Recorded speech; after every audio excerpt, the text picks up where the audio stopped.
Matapos nating makilala ang apat na sangre ng Encantadia, mas kilatisin naman natin ngayon ang character na unang ginampanan ni Dingdong Dantes. At ngayon ay gagampanan naman ni Ruru Madrid.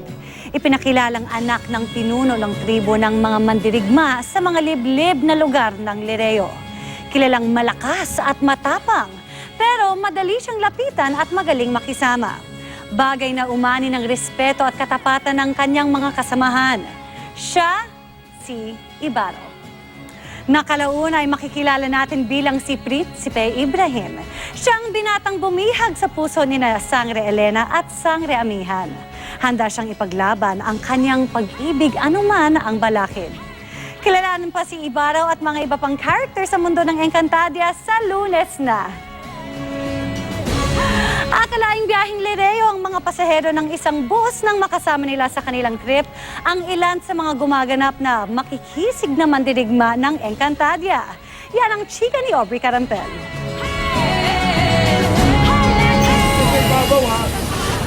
Ikinagulat ng ilang commuters ang di pangkaraniwang eksenang ito sa EDSA.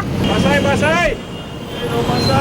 Sina Pancho Magno at Carlo Gonzales na gumaganap bilang sina Hitano at Muro sa Encantadia. Nag-alabarker. At konduktor ng bus. Espesyal nga ang biyaheng ito dahil bukod sa pwedeng magpa-picture sa Encantadia hunks, may freebies pang ibinibigay sa mga sumasakay. Maging sa mga bus stop, may mga nagpalitrato sa mga sundalo ng Lireo. Sa'yo naman. Sure ha? Kaya lang siyempre mga tao, nagugulat sila eh. Di alam kung sasakay ba sila or ano. Sila sigurado kung pwedeng sakyan. No? Sa'yo Kung naman. hindi kami nakikipaglaban sa mga hator at nagbabantay ng palasyo, nagbabarker kami dito, sideline. Sideline sa konduktor.